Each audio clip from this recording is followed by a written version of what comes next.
Boldwood presents The Girl I Used to Be, written by Debbie Howells and read by Jerry Allen and Toby Webster. The moral right of the author has been asserted. This performance is owned by Boldwood. To everyone who's found themselves somewhere they never expected to be. To live is the rarest thing. Most people just exist. Oscar Wilde. Only love is real.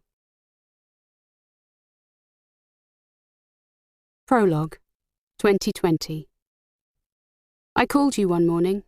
It was early and I'd gone for a run. Reaching the top of the hill, the sun was bursting through the trees, the air vibrant with the sound of birdsong. For a moment I stood there, as suddenly everything was falling into place. Answers coming to me, answers that had evaded me for weeks, if not forever. I reached into my pocket for my phone and started texting you. I have an idea for another book. As I started walking again, I didn't have to wait long for your reply. But you're not going to tell me. It was followed by a smiley emoji. You knew that thing I had, about not telling anyone too soon because the magic went.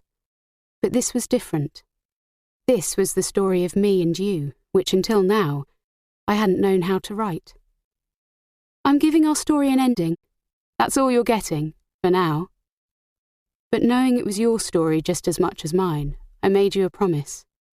But one day, when it's written, I'll send it to you. Part 1. Chapter 1, March 2019. Anna.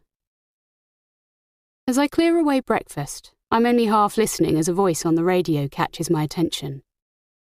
When people know they don't have long, I think it crystallizes what's really important, and sadly so many have regrets, but never about the material. It's about wishing they'd spent more time with family, been more loving, more forgiving. I listen as the interviewer goes on. What else do they talk about? It's usually missed chances, living the life other people expected them to live instead of being true to themselves, not appreciating the small, everyday things, wishing they'd been happy, chased their dreams. Things that would serve us all to bear in mind, really. Yes, when you think how impermanent life is. Rays of sunlight reach into the kitchen as I tune out the voices, trying to remember the last time I really felt happy. But things happen. Life changes you. It's an inevitable part of getting older. My mobile buzzes and Lucy's face appears on the screen. Hi, Luce. She's been my best friend for almost forever. Anna, you're never going to believe this. Lucy's voice is filled with excitement. I've been offered this amazing job, babe. Interior designing a brand new villa in the south of France. Bloody stunning place, practically on the beach. They want me to start the day after tomorrow. I picture white walls contrasted against purple bougainvillea, a sea that's multiple shades of turquoise. Wow, Luce, sounds amazing. Things like this often happen to my friend. She's never lost her adventurous streak. When her aunt left her the old finca she owned in rural Ibiza, true to the dream she's always had, Lucy sold her flat and moved there. How long are you there for? A couple of weeks. But when I get back, why don't you look at flights? Get away from the horrible English winter for a few days. I'd love that. The thought of some time away is irresistible.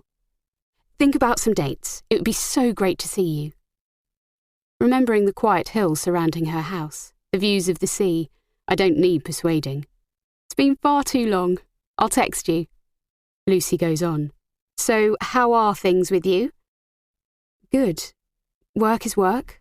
I try to sound brighter than I feel. James is a pain in the arse, but we both know how that goes. What's happened this time? She sounds resigned. He has a week off in May and I wanted to book a holiday. I found a week in Tuscany, out of season, not too busy, as he likes it, but he wants to go to the Algarve to play golf. Lucy's straight in there. Then let him. You can come here. Everyone's happy. Maybe I will. I just wish... You wish he'd think about what you'd like to do. Well, we both know that's never going to happen. Shit. I've just seen the time. She sounds horrified. Sorry, babe. I have to go. My flight's at midday and I've got loads to do before I leave. I'll send you some photos when I get there, and don't forget to text me some dates. Ending the call, I turn to get my jacket and my sleeve catches on the handle of one of the kitchen units, snapping the bracelet I'm wearing. It's one James gave me on our anniversary several years ago. Picking up the broken chain, I wonder if it's symbolic, as suddenly I'm craving the excitement of Lucy's life, to be embarking on an adventure, just as she is. But for most of us, life isn't like that, I remind myself. And I'm not Lucy.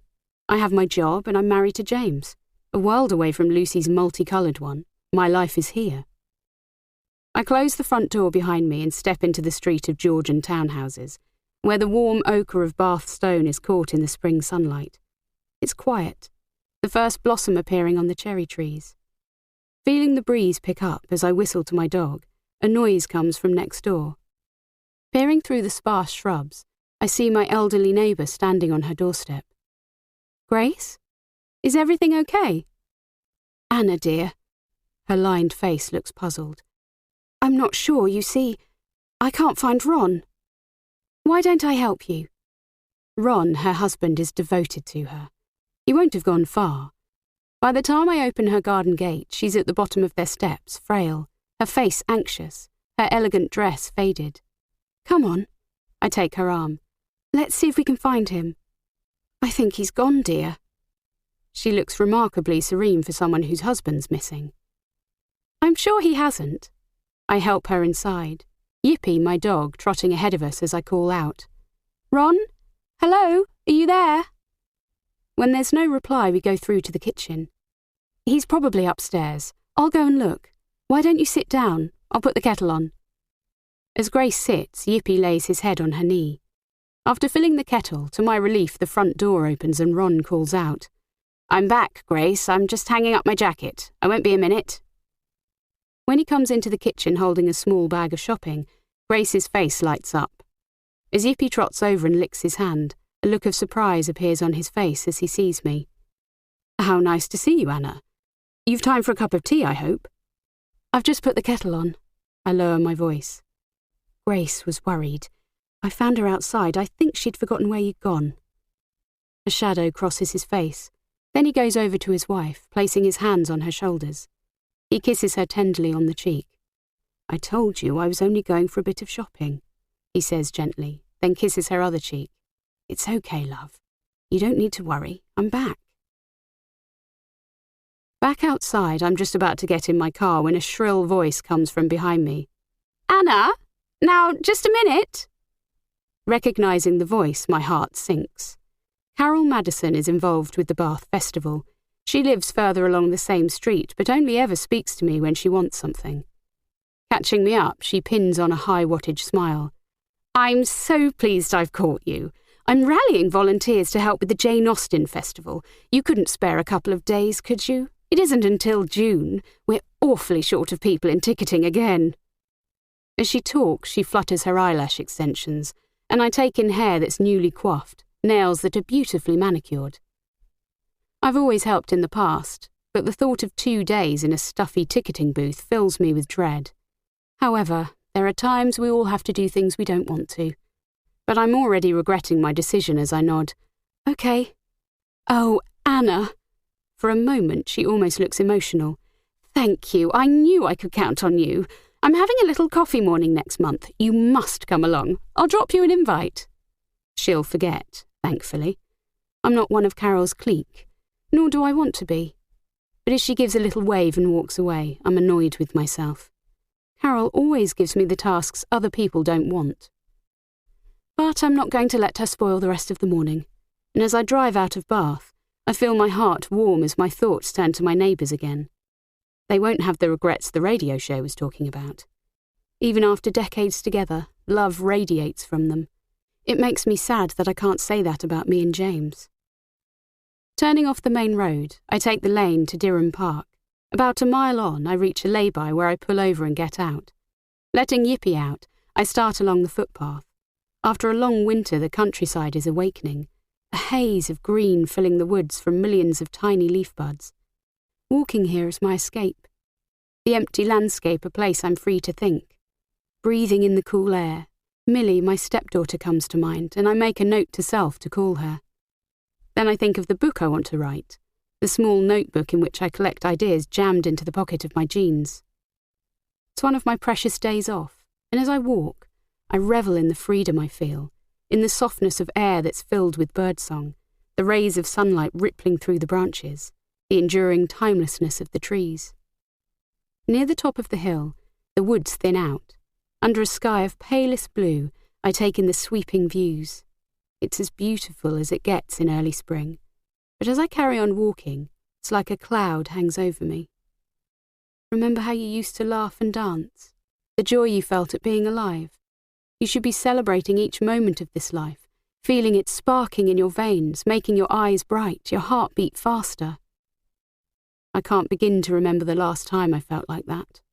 I stopped walking, thinking back to my 20s, when I was left reeling after being diagnosed with a serious illness. After, given a second chance, I promised myself I'd make the most of each and every moment. But too many years have passed in a job that doesn't thrill me, living a life where nothing ever changes. Is this how it is now, for the rest of my life? As I turn to head back, a restless feeling takes me over. Then up ahead, an escaped lamb emerges at speed from under the trees, its frantic cries echoed by those of its mother from behind the fence. I watch a man stumble into sight, lurching after the lamb, obviously trying to catch it. Straining my eyes to make out his face, even before I do, my heart misses a beat because I know him. We were teenagers when we met at a party, where he played his way into my soul on a blue guitar. We fell in love, and for a year we were inseparable. And if I'm honest, deep down I've never forgotten him. June 1995. Anna. Anna, come on, Mark's here, we need to go. At Lucy's we were getting ready to go to a party. I took a last glance in Lucy's mirror, checking my hair, adding another coat of lip gloss and a spray of my friend's perfume before turning to face her. Okay, ready. We hurried downstairs and went outside. The air was warm, the sun sinking lower in the sky as we walked towards Mark's car. Reaching him, Lucy kissed his cheek. To the pub first? He suggested. Where else? Lucy winked at me. As we climbed into his car, a zing of excitement raced through me. I could feel it in my bones. It was going to be one of those nights, a really good one. Reaching Bath, Mark squeezed his car between an old banger and a battered Land Rover. Getting out, the city felt lethargic, the day's heat radiating off the buildings as we turned down the cobbled lane to where the pub was. Already it was crowded, time flying as we joined our friends. The sun was setting by the time we left a couple of hours later. With 5 of us crammed into Mark's car, we followed the road out of Bath, before turning into a narrow lane that spiralled into the heart of the countryside. Reaching the farm, Mark followed the stony track, parking at the end near several other cars. As I got out, Lucy grabbed my arm. Come on. The air was heady with the scents of newly cut hay and honeysuckle as we crossed the yard to the barn where the party was underway. Inside, at one end, there was a bar, while at the other, a group of people had gathered around a makeshift stage. I didn't know there was going to be a band tonight. Lucy loved live music. Do you know who they are? No idea. Following her gaze, I made out a drum kit set up next to a keyboard, just as Mark appeared beside us. Here. He passed us each a plastic glass of wine. This band's good, I've heard them. His words were drowned out as the first guitar chord reverberated through the barn, and everyone turned towards the 5 guys climbing a rickety stepladder onto the stage. As they started to play, I watched, enthralled by the upbeat music, the obvious chemistry flowing between them. Mark was right about them, but he was wrong too. They weren't just good, they were brilliant. I watched the lead singer, then the keyboard player, who looked as though he was lost in his own world, the drummer and the 2 guitarists as one of them broke into a solo that made my skin prickle. As I watched him, there seemed to be something familiar about him. Beside me, Lucy nudged my elbow. Amazing, aren't they? The drummer, Anna. Lucy's eyes were glued to him. Behave, I told my friend. You have Mark, remember? Much later, after they finished to rapturous applause, the atmosphere seemed deflated, the music of the DJ who took over seeming somehow generic. Let's get another drink. As a few people started dancing, Lucy looked around for Mark. "Anna, look, I have to go over there."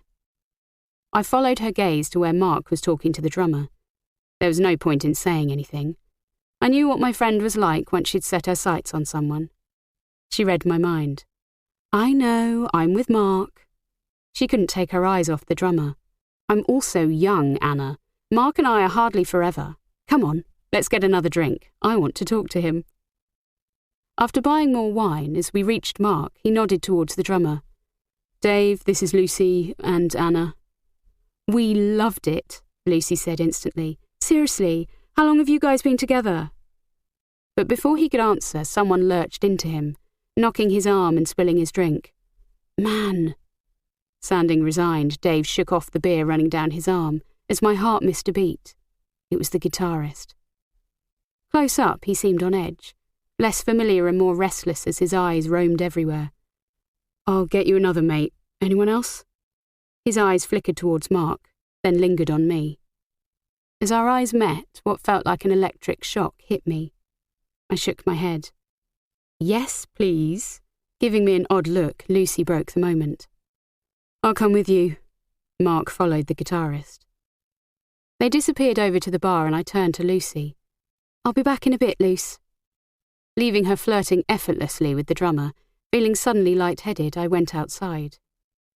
Away from the barn, I made my way between the shadowy shapes of cars, the music fading into the background as I took in the outlines of trees silhouetted against a glittering sky. Standing there, I was lost in the moment, only dimly aware of the sound of footsteps coming closer before someone collided with me. "Shit, I'm sorry." The voice sounded suitably chastened. "Shit." "It's okay." Pain was shooting through my foot, but as the light from the barn briefly caught his face, I realised it was the guitarist again. "Shit, I mean it, sorry." "It's okay, really." I met his gaze. "Your band was great." I start to say exactly as he said, "Did you like the music?" We both broke off as a smile plastered itself across my face. "The music was great," I said exactly as he said, "Thank you." Hearing voices coming towards us through the darkness, he held a finger to his lips and grabbed one of my hands. "Come with me." In a moment of recklessness, I let him lead me away from the party, under the silhouetted trees into a vast open field where he stopped. The field was bathed in moonlight, and following his gaze, I took in the same stars I was looking at earlier. Stars that out here, away from the lights in the barn, seemed somehow magnified. "Is this why you came out here?" I asked. "Yeah." He's silent. "I guess I just like looking at them." It is amazing.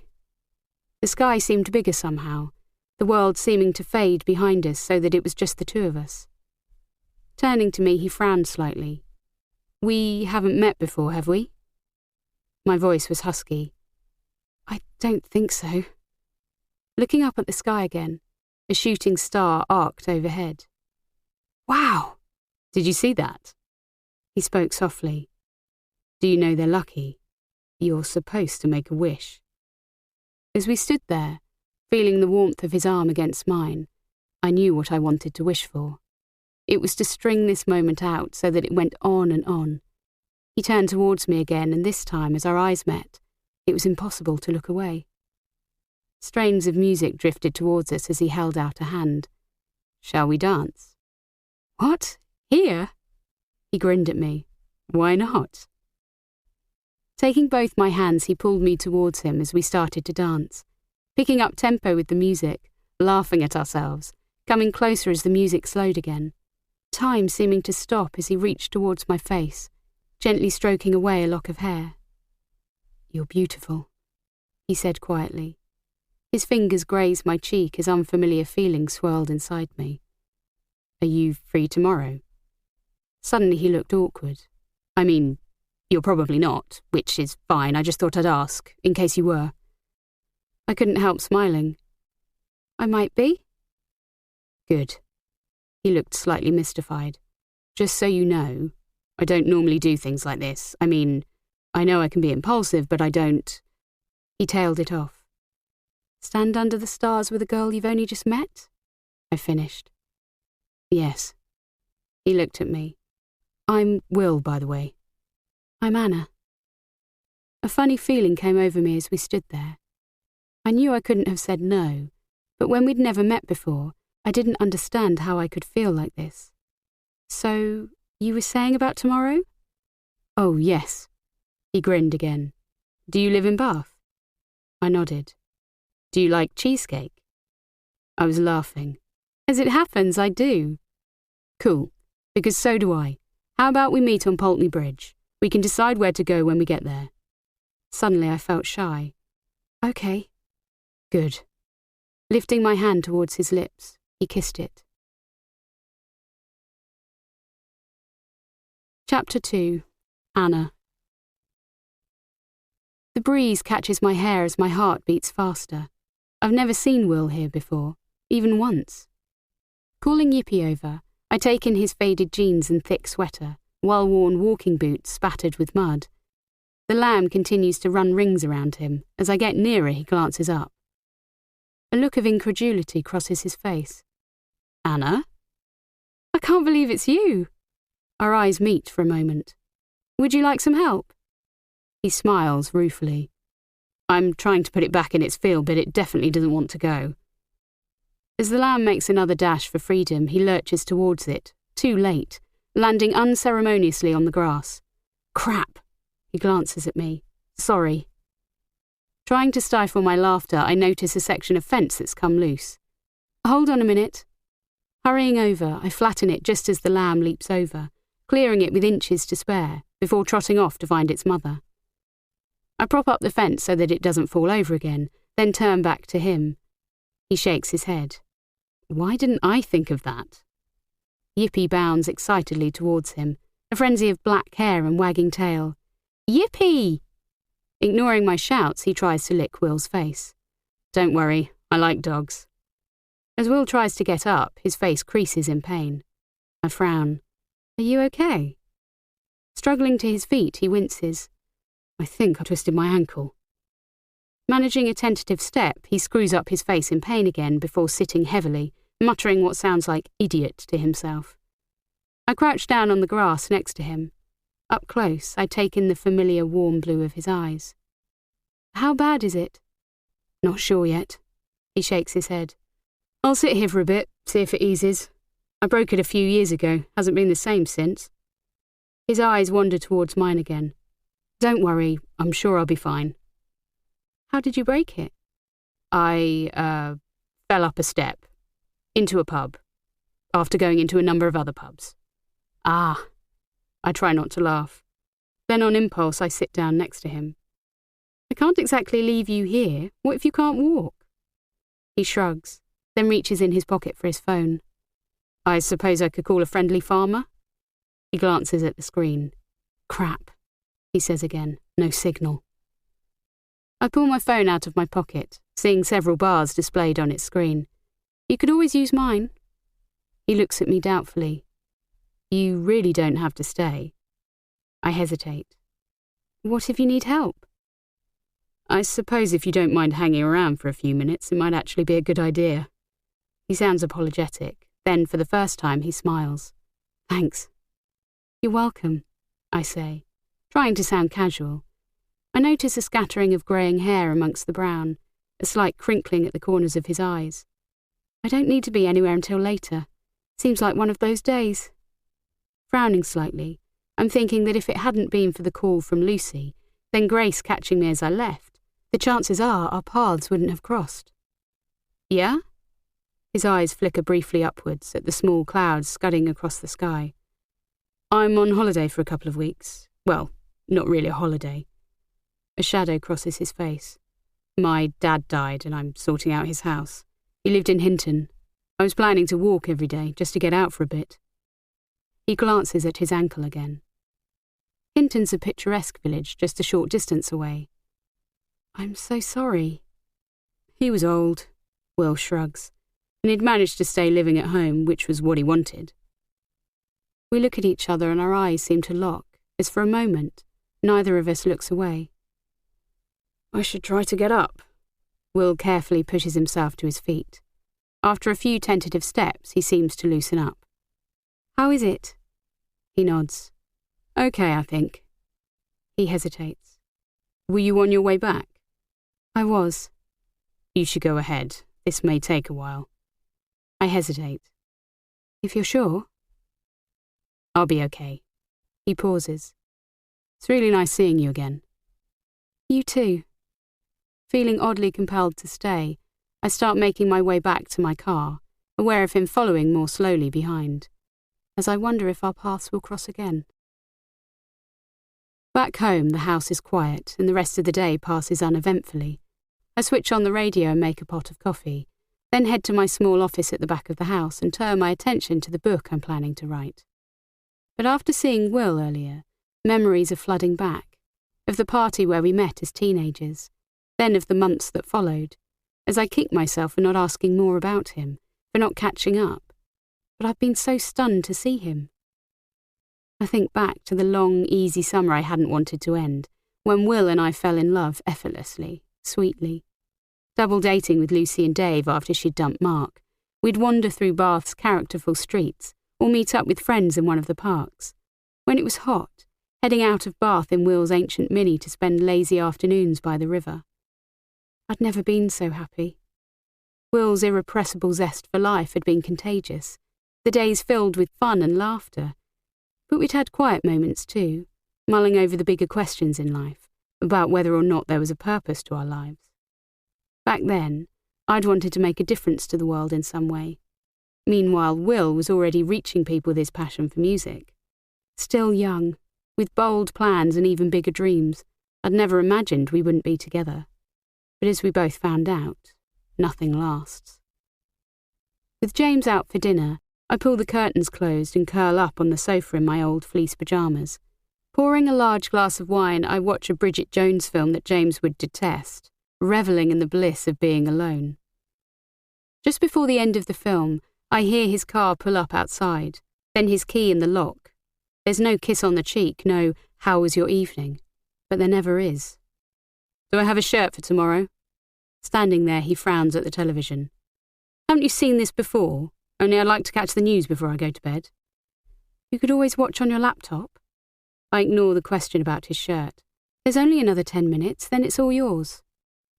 Without responding, he goes through to the kitchen, where there's the sound of a bottle being uncorked before he comes back with a glass of wine, standing there, his irritation obvious. My film is still playing, but the enjoyment has gone. Switching it off, I get up. How was your evening? Average. If you finished, I'll put the news on. I hand him the remote. I'm going to bed, hiding my disappointment that this isn't at all how I imagined life would be. Chapter 3. Will.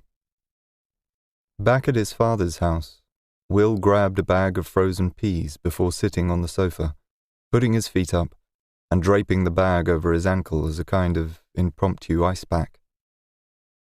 Glancing around the room, he took in the familiar furniture, the paintings he remembered from his childhood, the framed family photos arranged above the fireplace, all of it taking him back.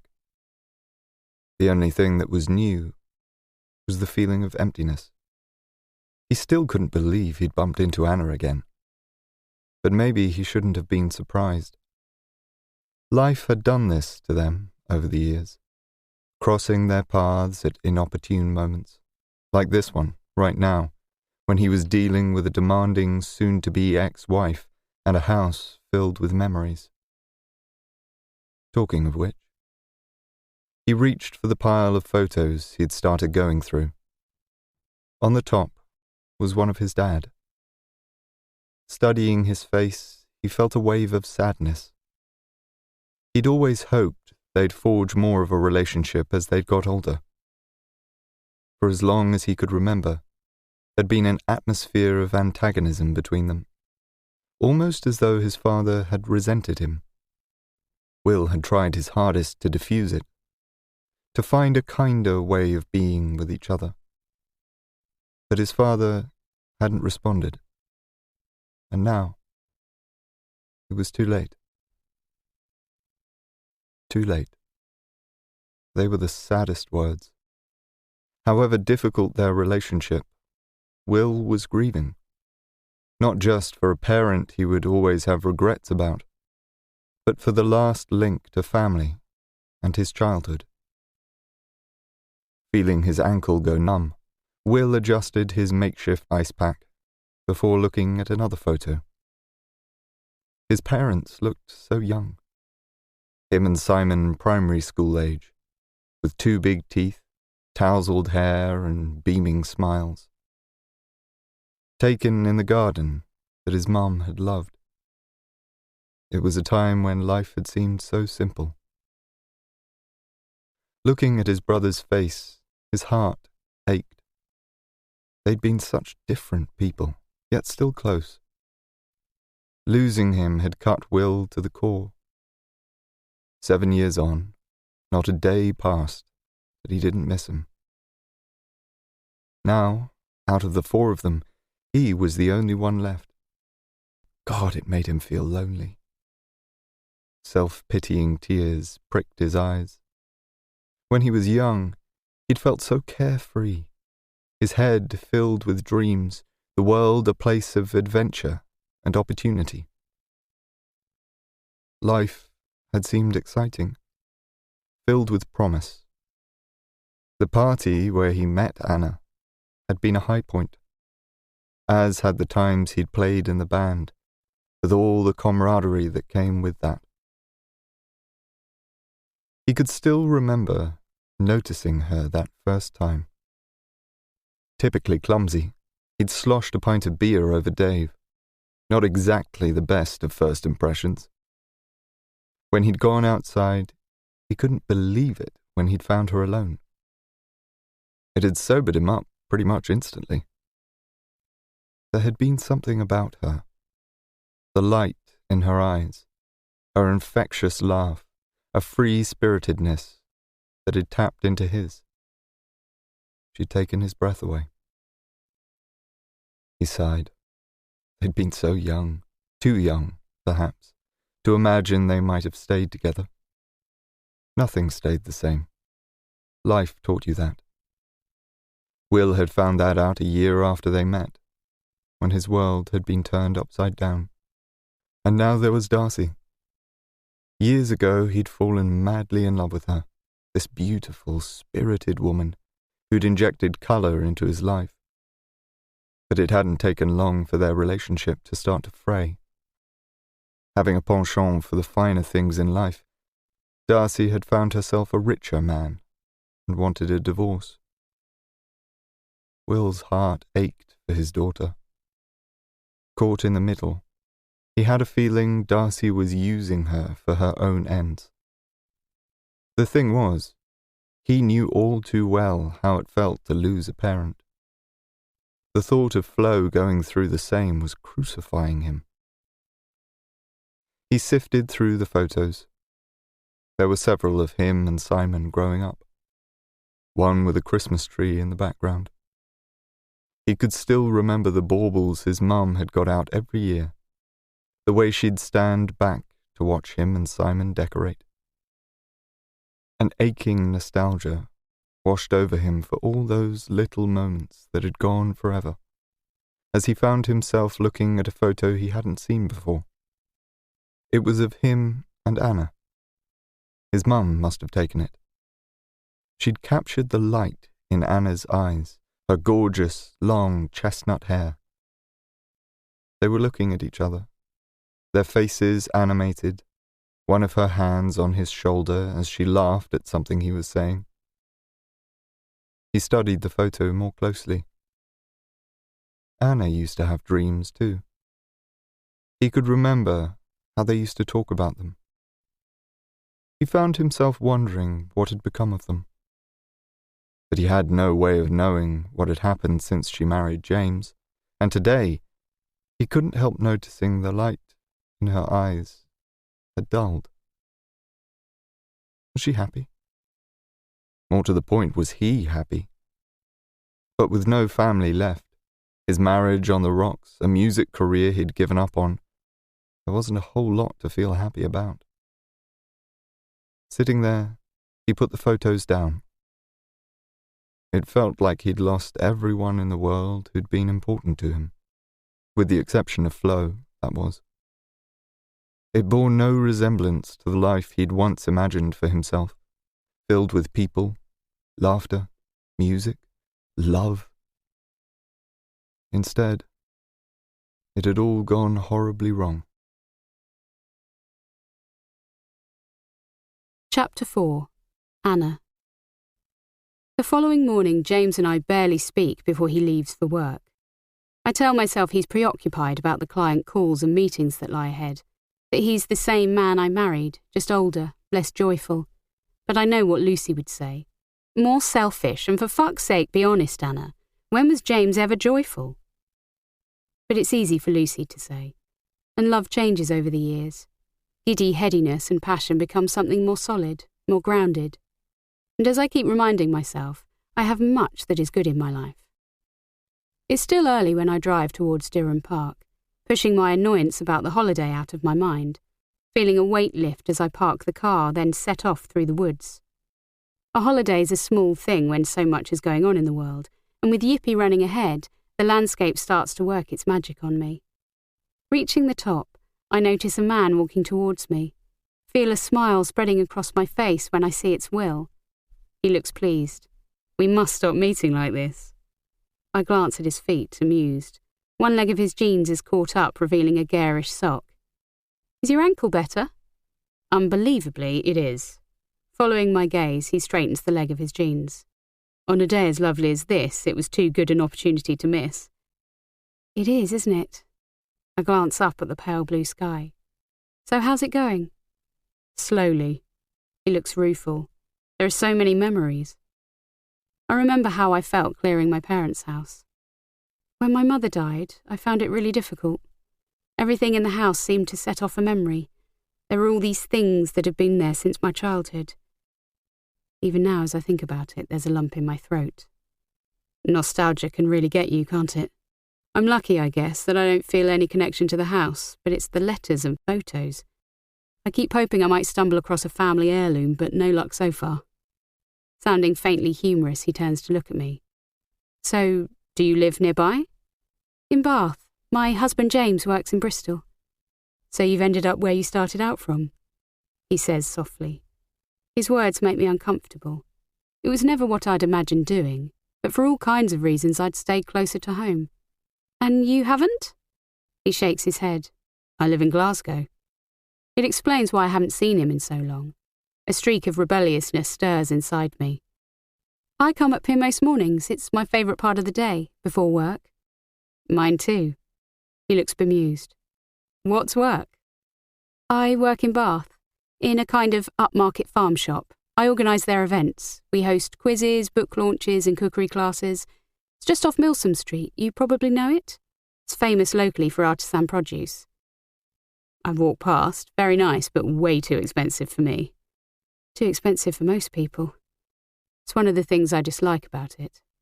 I'm trying to persuade the owner to bring in a more affordable range of produce, but she's not interested. She doesn't need to, does she? She's doing just fine exactly as she is. That's the problem. I hesitate. When I'll probably never see him again, it doesn't matter what he thinks. There is something else I'm working on. Oh? He looks curious. I want to write a book. Wow. Will looks impressed. What about? So far I only have an outline, but it's about people. Aware of him studying me, my cheeks flush. Namely, a girl who has a flower shop, and the people she meets. It's funny and sad. About relationships, really. Life, death, and everything in between. I want it to be a book that moves people. He looks thoughtful. Bit like music. Exactly. I think of the band he was in. Talking of music, do you still play? Sadly, no. You know how my dad used to feel about me pursuing a music career. Kind of ruined it for me. Remembering the passion he'd had, my heart twists. Can't believe he did that. He beat me into submission, was how it felt at the time, but I still have my guitar. The blue one? Yeah. He smiles for a moment. And I have this idea that one day I'd love to teach kids who are keen but can't afford lessons, but it's just an idea at this stage. It's a brilliant one. You should do it. He frowns slightly. Maybe. when life feels more settled. Meaning at the moment it obviously isn't, but all I know about him is his somewhat questionable sheep-catching skills. So what do you do in Glasgow? I work for a marketing company. He sounds less than thrilled. It has its moments, and it's probably the best job I've ever had, but it isn't what you'd call exciting. He hesitates.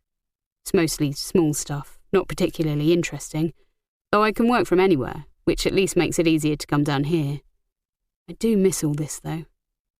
His eyes glance around, taking in the miles of parkland. Is anyone helping you? It's an innocent enough question with a hidden motive, as I find myself curious to know if he's alone. He shakes his head. There isn't really anyone. I was married. A shadow crosses Will's face. It's a long story. She met a wealthy banker and we're coming to the end of a long and convoluted divorce. Oh, I'm sorry. It's life, isn't it? Nothing I can do about it other than ride it out. He clearly doesn't want to talk about it, evidenced when he changes the subject. You probably won't believe this, but I keep a few sheep at home. He glances towards the field the errant lamb came from. They're pets. Can never eat them. I like to think I'm quite good with them, and my daughter loves them. He watches my face as I try not to laugh. I'm not kidding. Me and my sheep, we're like that. He crosses his fingers. That is quite hilarious. Thinking of the escaped lamb, I can't help smiling. How old is your daughter? 13 going on 25 with this otherworldly wisdom. I've no idea where she gets it from. Darcy, my soon-to-be ex-wife, is an actor. If you met her, you'd get it straight away. She's theatrical, I think you'd say. They're very different. Flo, my daughter, is a competitive swimmer and wants to be a doctor. Wow. I know nothing about the world of stage and screen, or competitive swimming, come to that, but I know a little about teenagers. I have a stepdaughter, Millie. She's probably the best thing that's ever happened to me. She's James's daughter. I nod. She was 6 when James and I got together. I can't help smiling as I remember her pink cheeks and tangled hair. Her mother isn't the most maternal. Millie and I have always been close. Does she live with you? She used to spend a lot of time with us, but she lives in London now. She started a uni course, but she gave it up because she wanted to paint. She's 21 and fiercely independent. When she isn't painting, she works in a cafe to keep the wolf from the door, but she's happy. She sounds inspirational, Will says quietly. You must be proud. So proud. Tears prick my eyes. From the start, our relationship has been something precious, like a beautiful flower or fragile bird I've wanted to keep safe, at the same time nurturing gossamer wings that one day would let her fly, the same wings James has tried to clip. How is Flo coping with your separating? It's the single worst part of the divorce, if I'm honest. It's all on Darcy's terms. Darcy being Darcy, there's always a reason for her to be anywhere other than Glasgow, especially now she has Eric and his money. But on the plus side, it means Flo gets to spend a lot of time with me. He shakes his head, which doesn't make it easy being here. There's more to sort out than I realised. Talking of which, he glances at his watch. I better get back.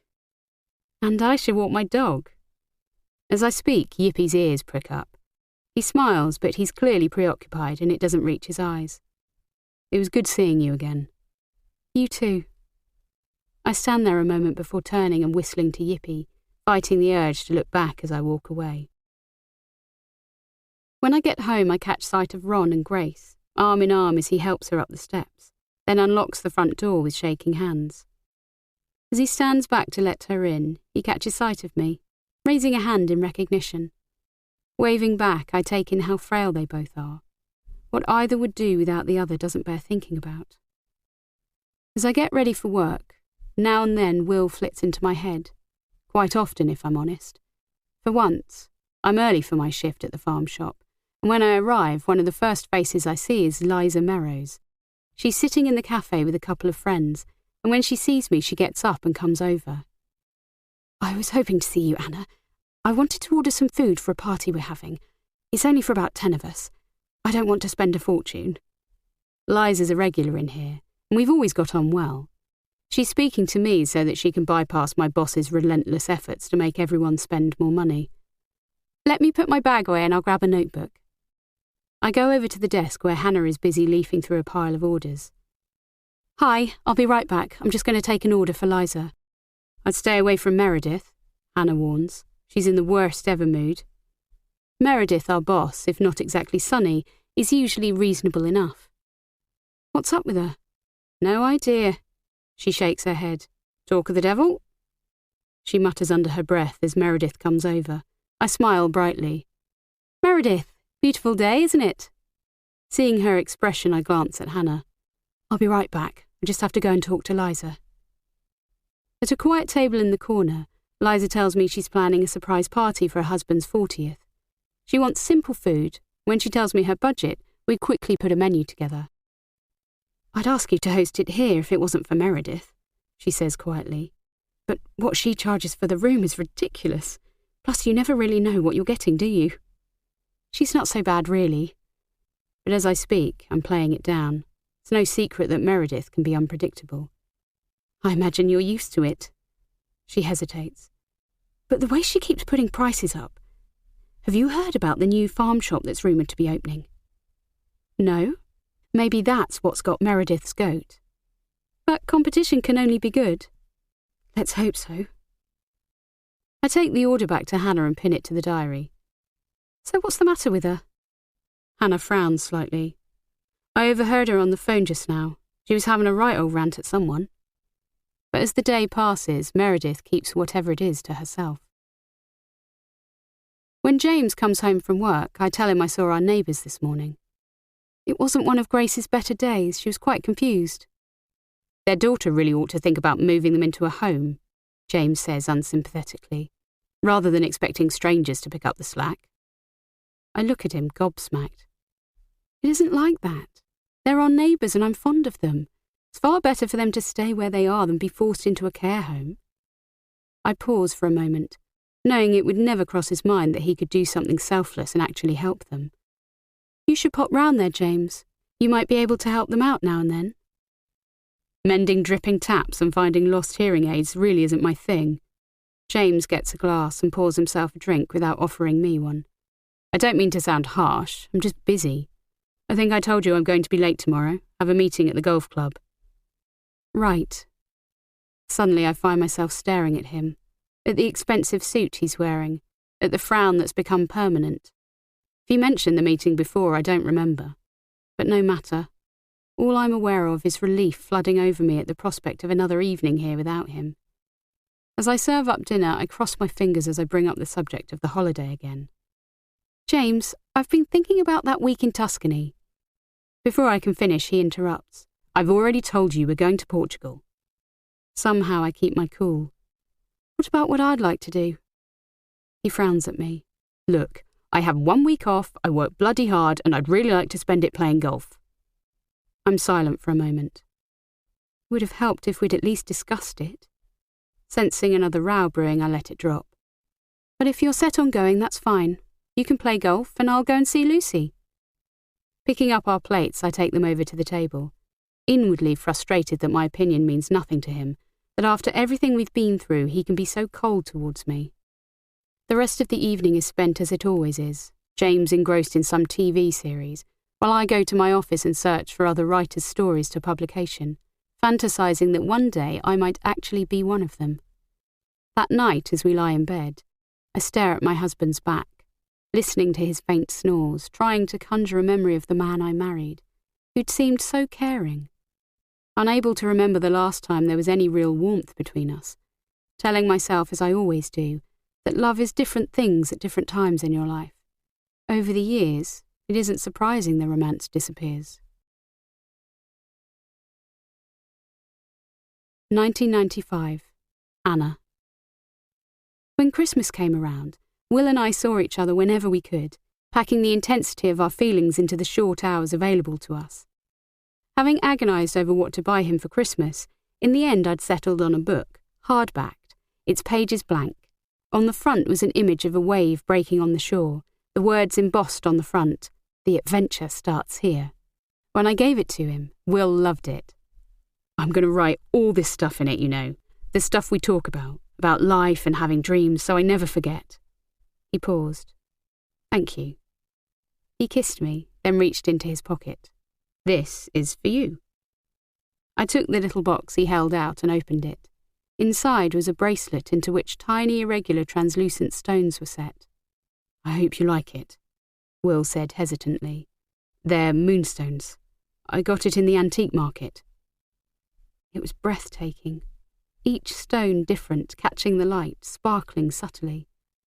"I love it." I looked at him. "It's beautiful." As I slipped it on, Will stepped closer and I felt his arms go around me. "I love you," he murmured into my hair. Against the warmth of him, my heart overflowed with joy as I whispered back, "I love you too." The days after Christmas flew past as at last I met his parents and his brother, Simon, who was just like Will, only older and far more sensible. Far from being the tyrant I'd imagined Will's dad to be, he was warm and welcoming, as was his mum. Will had told me his mum was ill, but there was something about her I couldn't put my finger on. It wasn't just her fragility, it was the way she watched her family, as if gathering snapshots of them, storing them away for later on. At one point I found myself alone with her. "He showed me the bracelet he gave you." "I love it." I glanced at my wrist where it fitted perfectly. "It's beautiful, isn't it?" She paused. "I'm so glad Will has you. Makes such a difference knowing that." I wasn't sure what to say, but as I gazed at her, a feeling of unease came over me. It was almost as though she knew she wasn't going to be here much longer. "He has all of us," I said slightly anxiously. She looked as though she was going to say something, but then she stopped herself. "Yes," she said quietly. On New Year's Eve, Will and I wandered into Bath where our friends were gathering. It was a cold night, frost forming underfoot, my hand warm in Will's. A night that promised the start of a whole new year of possibilities, but I was preoccupied. "How's your mum?" Will looked surprised. "I know she's ill, but I think she's doing okay. Why?" I shrugged. "I just wondered. You don't really mention her." He was quiet for a moment. "I suppose because there's nothing I can do. It's just how it is. At home, we don't really talk about it." "It's okay." I squeezed his hand, knowing I'd said it before. "If you want to talk about her, that is." "Thanks." We walked in silence, until close to the centre of Bath, he stopped suddenly. Turning to face me, his eyes were earnest. "You know everything we've said about not letting chances pass you by?" Taking my hands, he pulled me against him. "I want this, Anna, with you." His voice was getting louder. "I want everyone to know I love you." "Will, stop!" Aware we were being watched, I tried to wriggle out of his grasp.